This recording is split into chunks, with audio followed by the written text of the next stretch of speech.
స్పందిస్తూ ఉంటారు. అలాగే ఈ హైడ్రా యొక్క పనితీరు పైన వారి అభిప్రాయం తెలుసుకుందాం. సార్ నమస్తే.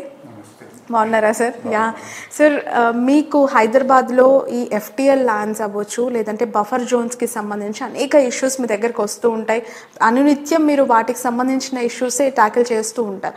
అసలు మీ మాటల్లో హైడ్రాని ఎందుకు ఏర్పాటు చేయాల్సి వచ్చింది సార్? ఇంతకుముందు మనకి హైదరాబాద్లో ఈవీడిఎం ఉండేది, ఈవీడిఎం డిపార్ట్మెంట్ కూడా ఇట్లాంటివి చేస్తూ ఉండేది. బట్ ఇప్పుడు హైడ్రాని ఎందుకు రేవంత్ రెడ్డి ఏర్పాటు చేయడం జరిగింది? దానికి ఒక సపరేట్ స్టాఫ్ని, ఒక IPS ఆఫీసర్ని ఏర్పాటు చేసి ఇంత హడావిడి దేనికంటారు? అంటే ఇది హైదరాబాద్లో ముఖ్యంగా చెరువుల ప్రాముఖ్యత ఎక్కువ ఉంది. నైజాం పీరియడ్ నుంచి కూడా వాళ్ళు ఈ యొక్క చెరువుల ప్రాముఖ్యతను గుర్తించి గొలుసుకట్టు చెరువులు, అంటే కాకతీయుల యొక్క టెక్నాలజీ గొలుసుకట్టు చెరువులు బాగా నిర్మించినారు. అప్పుడు ఏంటంటే వర్షాలు పడ్డప్పుడు పరిగెత్తే నీరును ఆపడము, తర్వాత భూమిలోనికి ఇంకింపజేయడం అన్నది అప్పటి టెక్నాలజీ అది. సో మనకు స్వతంత్రం వచ్చినట్టుకి హైదరాబాద్ పరిధిలో సుమారు 400 పైన చెరువులు ఉండేని రికార్డులో ఉంది. సో నేడు ఇవాళ చూస్తే ఈ GHMC లిమిట్స్ లోపల సుమారుగా 180 చెరువులు మాత్రమే ఉన్నాయి. అవి కూడా కాగితాల మీద ఎంత అవుతుందో అంతకు చాలా తక్కువ. అంటే మొన్న హైదరాబాద్లో రిలీజ్ చేసిన స్టాటిస్టిక్స్ ప్రకారంగా 20 నుంచి 60% వరకు ఎంక్రోచ్మెంట్ అయిపోయినాయి. ఇక్కడ ఇంకోటి ఏమైందంటే, ఎంక్రోచ్మెంట్ అంటే భూమి పోయింది, అదే కాకుండా నీరు కూడా విపరీతంగా కలుషితం అయిపోయింది. చుట్టుపక్కల కాలనీస్ వచ్చిన తర్వాత వాళ్ళ డ్రైనేజ్ వాటర్ అంతా దీంట్లోకి వచ్చి తర్వాత దాని మీద గుర్రపు డెక్క ఆకు రావడము, ఈ విధంగా మొత్తం చెరువులన్నీ కూడా కలుషితమైనవి, కబ్జా అయినాయి. రెండు విధాలుగా నష్టమైంది. మరి ఇలా అయితే మరి నష్టం ఏంటి మనకు అంటే, హైదరాబాద్లో ఈ కాలనీస్ చుట్టుపక్కల ఉన్న వాటికి చాలా మటుకు ప్రొటెక్టెడ్ వాటర్ సప్లై అంతగా రాదు. అటువంటప్పుడు వాళ్ళు ఈ బోర్ల మీదనే ఆధారపడతారు. ఈ చెరువులు బాగా ఉండి నీరు అక్కడ బాగా ఇనికినట్టయితే, చెరువులు నిండినట్టయితే గ్రౌండ్ వాటర్ డెవలప్ అవుతుంది. దాంతో వీళ్లకు నీరు దొరికే పరిస్థితి ఉంటుంది.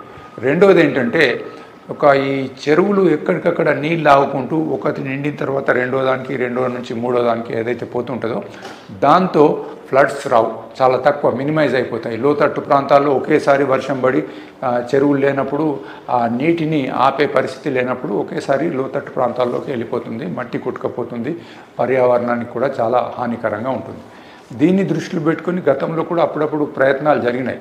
ఉదాహరణకు చెరువులే కాక నాలాలు ఉన్నాయి. ఇప్పుడు ఏదైతే హుస్సేన్ సాగర్ నుంచి వెళ్ళే అశోక్ నగర్ నాలా ఉందో ఆ నాలా కావచ్చు, లేదా మూసీ నది కావచ్చు, దీని మీద కబ్జాలు చాలా అయినాయి.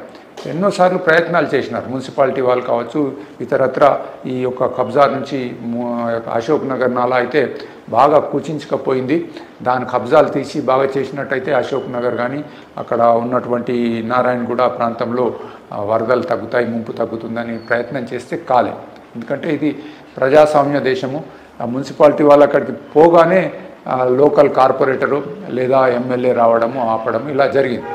సో ఇవన్నిటిని దృష్టిలో పెట్టుకొని ప్రభుత్వము ఈ హైడ్రా అనేది ఒకటి కార్పొరేషన్ తయారు చేయడం జరిగింది. దానికి ముఖ్యమంత్రి గారు చైర్మన్ ఉన్నారు, 2 మంత్రులు, తర్వాత ఒక 7-8 డిపార్ట్మెంట్కి సంబంధించిన సెక్రటరీస్, హైడ్రా కమిషనర్ ఎవరైతే ఉన్నారో ఆయన దానికి మెంబర్ సెక్రటరీగా పెట్టినారు.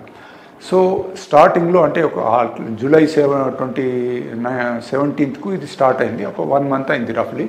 వాళ్ళు స్టార్ట్ చేసినారు బాగానే. ఎక్కడెక్కడైతే ఈ చెరువులలో కబ్జాలు ఉన్నాయో వాటిని కూలగొట్టడం చేస్తూ ఉన్నారు. మొదలు నోటీసులు కూడా ఇస్తూ ఉన్నారు.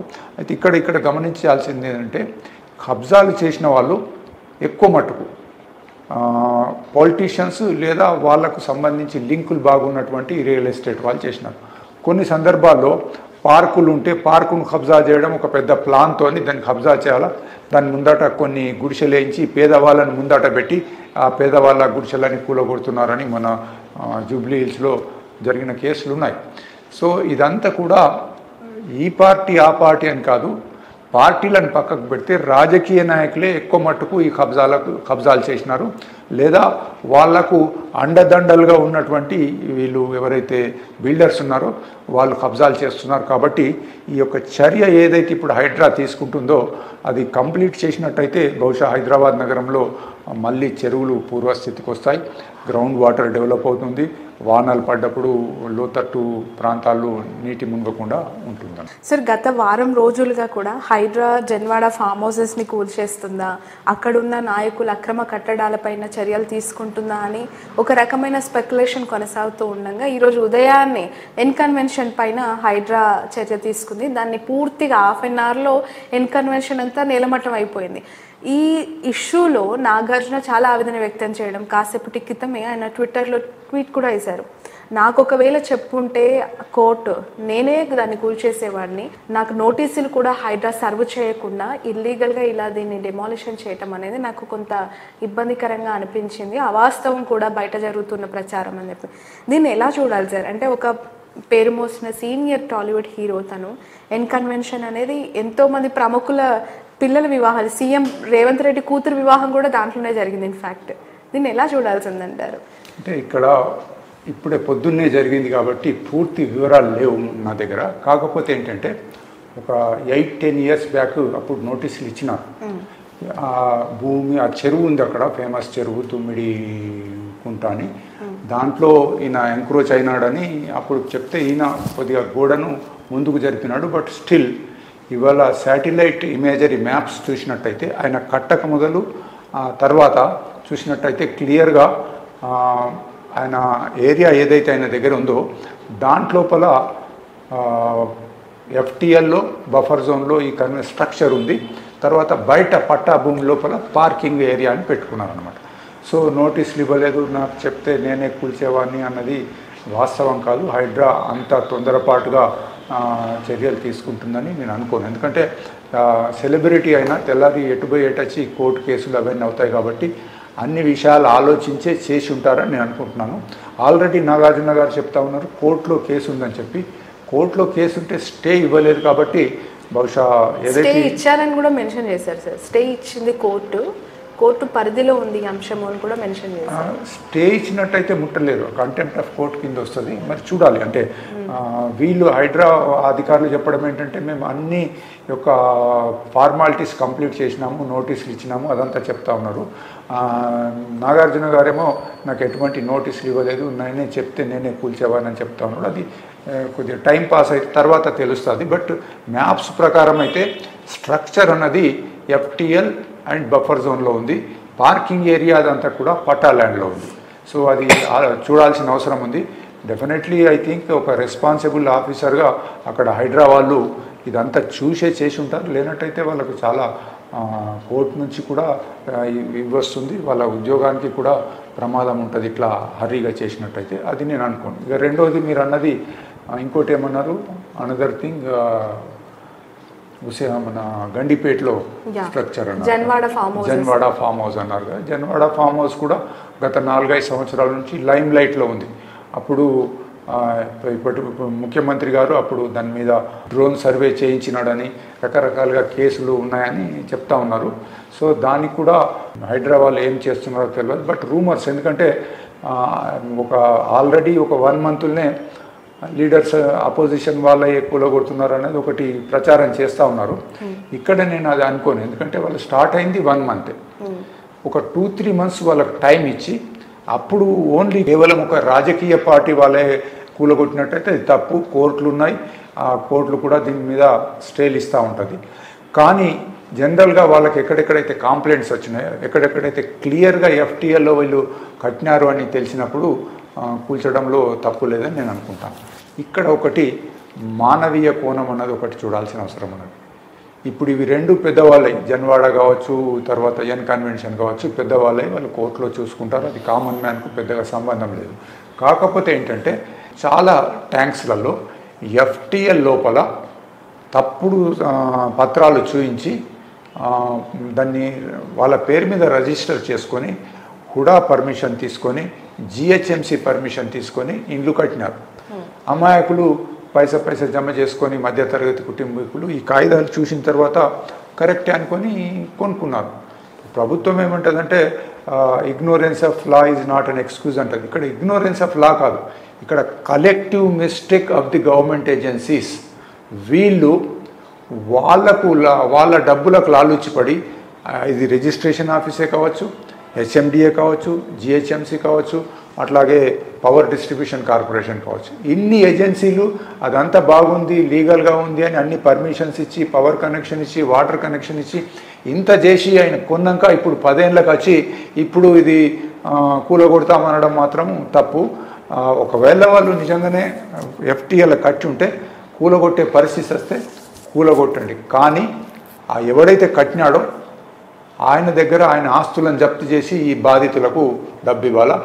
లేని పరిస్థితులలో వీళ్ళకి కనీసము ఆల్టర్నేట్ ల్యాండ్ అన్న చూపించాలి. ఎందుకంటే ప్రభుత్వం యొక్క ఇన్ఎఫిషియన్సీతోని ఈ యొక్క సంస్థలు ఏదైతున్నాయో registration office, HMDA, municipality, power corporation, water board వీళ్ళందరూ కూడా అంతా సరిగ్గా ఉన్నదన్నప్పుడే కొనుక్కున్నారు వాళ్ళు. అటువంటప్పుడు మళ్ళీ ఇప్పుడు కూలగొడితే వీళ్ళు బాధితులు అవుతారు, ఈ సఫరర్స్. తర్వాత చాలా కామన్ మ్యాన్ నుంచి చాలా వస్తున్నాయి ఏంటంటే ఆబ్జెక్షన్స్. వీళ్ళు ఏం చేసినారు మరి అధికారుల మీద ఇప్పుడు నేను ఇల్లు కొనుక్కున్నాను, కాగితాలు సరిగ్గా ఉన్నాయి, కొనుక్కున్నాను, కూలగొడుతున్నారు, మరి పర్మిషన్ ఇచ్చిన అధికారులను ఏమంటారు? వాళ్ళ మీద ఎందుకు చర్యలు తీసుకోవడం? పర్మిషన్ ఇచ్చిన అధికారుల మీద చర్య తీసుకోవడానికి ఒక కమిషన్ పెట్టండి. ఎక్కడెక్కడైతే కళ్ళు మూసుకోనో లేక డబ్బుకు లాలూచి పడో పర్మిషన్స్ ఇచ్చిన అధికారులందరి మీద చర్య తీసుకోవాల్సిన అవసరం ఉన్నది. ఇప్పుడు కూలగొట్టిన బిల్డింగ్స్ లోపల పేదవాళ్ళు, మధ్యతరగతి వాళ్ళు, సఫర్ అయిన వాళ్ళు ఎవరెవరైతున్నారో వాళ్ళందరినీ కూడా లిస్ట్ తీసుకొని దీన్ని సరి చేయాల్సిన అవసరం. సార్, యాక్చువల్గా సామాన్యులు మీరు అన్నట్టుగా రూపాయి ఎక్కడో గ్రామాల నుంచి వచ్చి ఇక్కడ ఏదో ఉద్యోగం చేసుకుంటూ చిన్న చిన్న 1 BHK 2 BHK ఫ్లాట్స్ తీసుకున్న కొన్ని హౌసెస్ కూడా ఇప్పుడు డెమాలిషన్ అవుతూ ఉన్నాయి సార్. అధికారుల పాత్ర ఇక్కడ చాలా ఎక్కువగా ఉంది. ఎందుకంటే నిజంగా వితౌట్ ఆఫీసర్స్ ఏ రియల్ ఎస్టేట్ అతను కూడా, ఏ వెంచర్ కూడా కట్టని పరిస్థితి. ఒక్క అధికారి కాదు, power, water, GHMC, municipal tax, everything. ఇంతమంది అధికారుల పాత్ర ఒక బిల్డింగ్ నిర్మాణానికి అవసరం అవుతూ ఉంటుంది.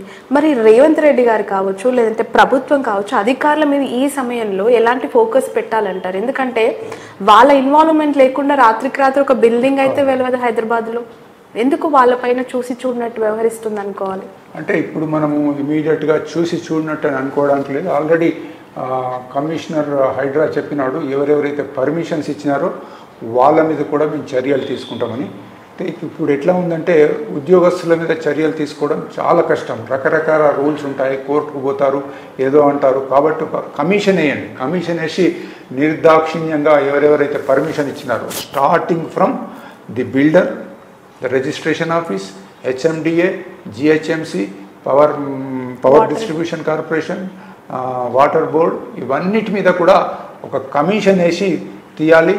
తీసి వీళ్ళకు శిక్ష పడాల్సిన అవసరం ఉంది. లేనట్టయితే ఇట్లాగే పెద్ద పెద్ద వాళ్ళ పేర్లు చెప్పుకొని ఏమంటారు ఫాల్స్ డాక్యుమెంట్స్తోని వాళ్ళు ఇది చేస్తూ ఉన్నారు.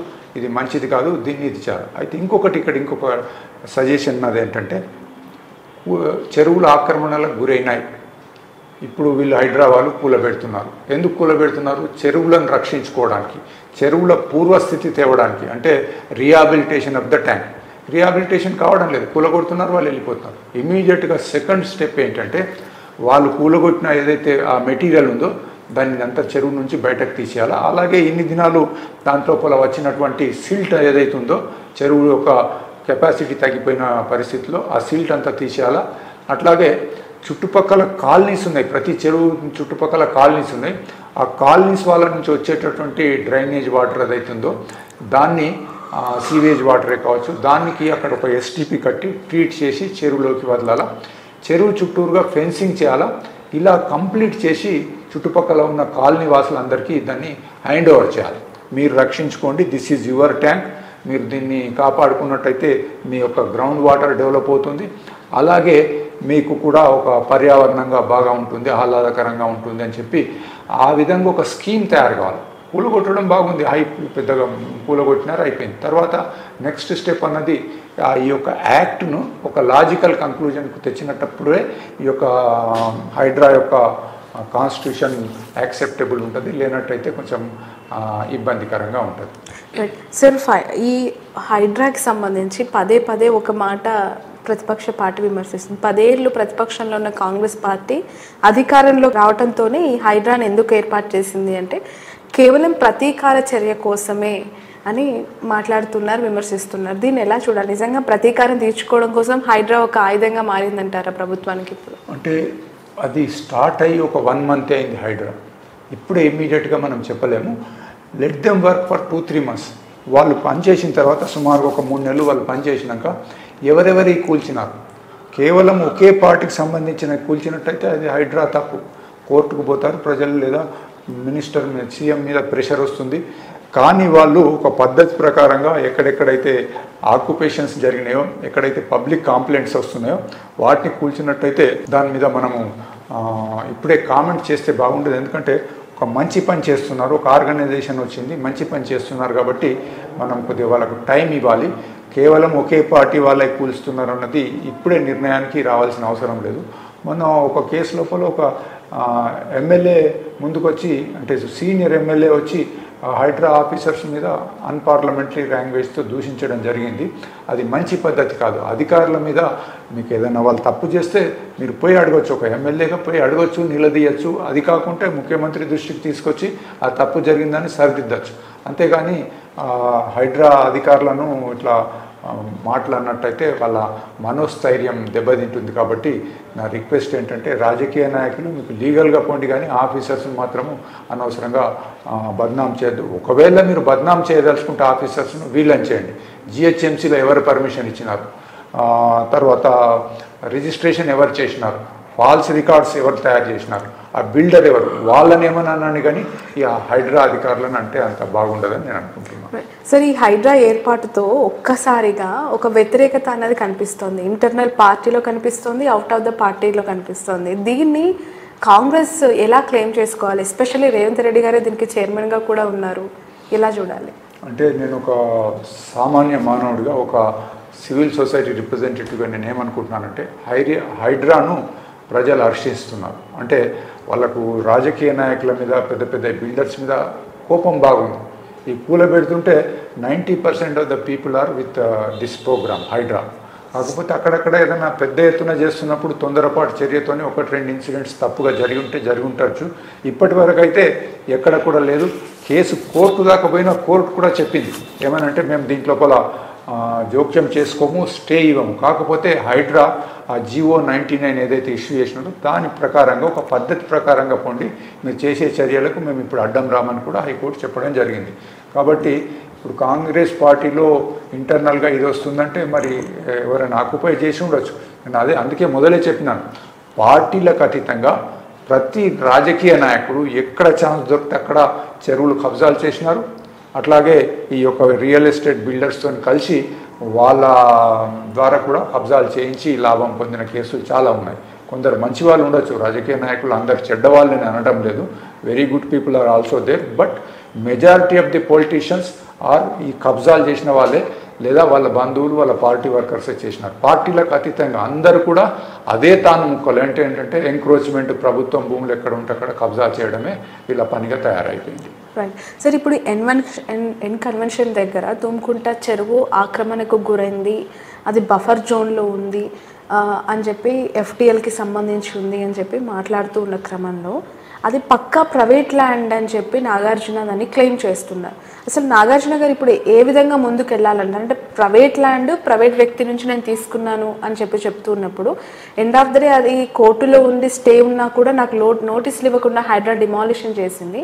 తనకు ఏ విధంగా న్యాయం జరుగుతుంది ఈ ఇష్యూలో? పూర్తిగా నష్టపోయినట్టేనా? ఇంకా అది నాగార్జున గారిని అడిగితే బాగుంటుంది. బికాస్ నాకు నేను ఇప్పుడు ఇక్కడ కూర్చొని చెప్పలేను, ఎందుకంటే ఇవ్వాలనే జరిగింది. ఒక 2-3 డేస్లో డీటెయిల్స్ బయటకు వస్తాయి. బహుశా ఆయన కోర్టును ఆశ్రయించవచ్చు. కాబట్టి బట్ హైడ్రా వాళ్ళు కూడా ఎప్పుడైతే ఒక సెలబ్రిటీ మీద యాక్షన్ తీసుకుంటున్నప్పుడు ఐఎమ్ షూర్ 100% వాళ్ళు చక్కగా అన్ని ఫార్మాలిటీస్ కంప్లీట్ చేసి ఉంటారని నేను అనుకుంటున్నాను. But it is a between Nagarjuna and Hydraa. దాంట్లో నేను కామెంట్ ఏం చేయదలుచుకోలేదు. బట్ ఇది ఇవాళ కొత్తగా వచ్చింది కాదు. గత 5-6 సంవత్సరాల క్రితం కూడా వీళ్ళు గవర్నమెంట్ నోటీసులు ఇచ్చింది ఆయనకు, గోడలు కూలగొడతామన్నారు. ఇది జరుగుతున్నదే. ఆల్రెడీ నోటీసులు కూడా సర్వ్ అయిపోయినాయి. చూడాలి మరి ఆయన కోర్టుకు వెళ్తాడా, కోర్టుకు వెళ్తే మరి కోర్టు ఏం చెప్తుందని చూడాలి. సార్, చెరువులు చాలా అందంగా కనిపించే నాలాలు, చెరువులు లేదంటే ఇవన్నీ కూడా పరివాహక ప్రాంతాలు ఏవైతే ఉంటాయో చాలా అందంగా కనిపించాయి. వాటిని పూర్తిగా ఈ కాంక్రీట్తో బహుళంతస్తుల బిల్డింగ్స్తో నింపేసిన పరిస్థితి ఉంది. ఇప్పుడు అక్కడ నేలమట్టం చేయటం ద్వారా తిరిగి పునర్వైభవం, అంటే ఆ చెరువు అంతకుముందు ఏ స్ట్రక్చర్లో ఉండిందో, ఏ బ్యూటిఫికేషన్తో ఉందో అలా కనిపించే అవకాశం ఉందంటారా? ఎందుకంటే ఆల్రెడీ అక్కడ ఇంటర్నల్ లైన్స్ అన్నీ కూడా బ్లాక్ అయిపోయి పూర్తిగా క్లమ్జినెస్తో నిండుకుని ఉంటాయి కదా. ఇప్పుడు అదే కదా, ఇప్పుడు మనకు టెక్నాలజీ ఉంది.